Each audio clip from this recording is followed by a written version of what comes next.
mais ñi président da leen war a indiwaat jël Amadou Ba jiital ko Dakar mu dem xeexi gagné Dakar. ca mairie bi. mairie Dakar. ah mais Abdoulaye Diouf Sarr bëgg na ko. Abdoulaye Diouf Sarr du gagné dara. ah lu tax du ko gagné. non bëgg na yow ku ne nga ne du gagné. non dama lay wax li am Abdoulaye Diouf Sarr mënul gagné maire Dakar mënul nekk.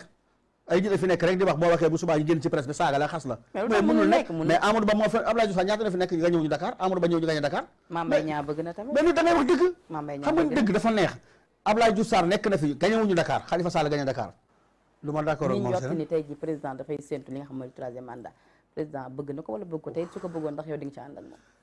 dinaa la wax benn affaire de. Macky Sall mooy suñu candidat 2024. xam nga juridiquement dafa am dama ko bàyyi sama oto benn avocat bu ma gisoon bu xarañ bu ne France doon wax date bi Macky Sall bindee conseil constitutionnel di ko laaj ndax juridiquement ak référendum bi yoon may na ma nekk candidat ba conseil constitutionnel tontu ko ne ko sa mandat laa bokk ci yoon may la nga nekkaat candidat 2024 peut-être te incha allah buñ ci yeggee danañ ko xeex fal ko ñoom xam nañu li tax ñuy yuux waaw grand nañ ko gérer. dañ koy gérer. bàyyi bu ñu eggee. fii fan lañ koy gérer. bàyyi bu ñu eggee fale. brigade. waaw non foofu day doy waar. ah doy waar ndax la. foofu day doy waar. Antoine Félix.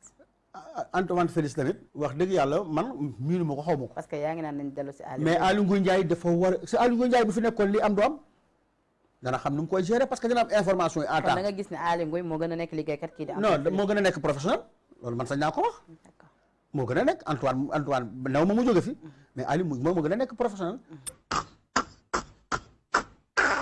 politique dafa am loo xam ne da nga koy prévoir. mais yéen ñëpp tiitoon nag jamono. kan moo tiitoon. tiitoo leen man ma doon doxi sama soxla.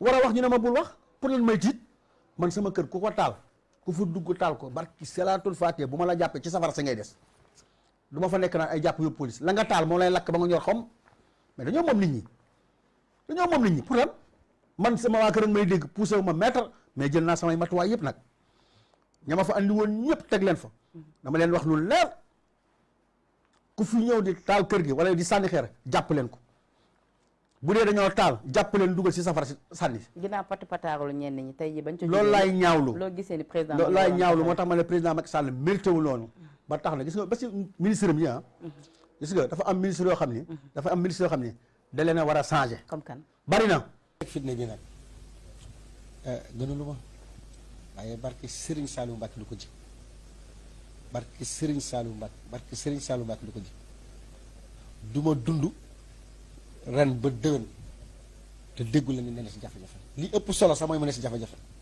waaye bu amul chance dëgg ay mbokkam danañ ko leen denc ko ndax xam naa ni tooñ na ma tooñu xol la ma tooñ oh na ma oh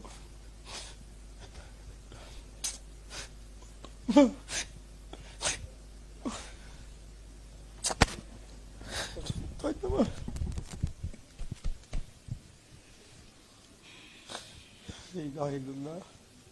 ngeen ko bëggee xeex fal ko xanaa su boobaa nag bëggaa ci sénégalais ngeen di jaar parce que yan sénégalais la ñuy jaar d'accord ñu ci troisième yan mandat sénégalais ñaari mandat la fu mu ne ni ñu opté dafa ne la yan fan sénégalais ngeen nar a jaatee ji pour mais la loi n'est pas rétroactive la loi n'est pas rétroactive Non, loolu mais- ñëpp xam nañu loolu dafa ndànk d'accord sénégalais bu ci bëgg a dee nga dem dee sénégalais bu ci bëgg a dee ndax Macky Sall nekk na candidat nga ne da nga dem dee demal nga dee ana ñu fi deewoon tooñ na ma lool billaay du ma ko baal billaahi wallaahi taala ni ma def du ma ko baal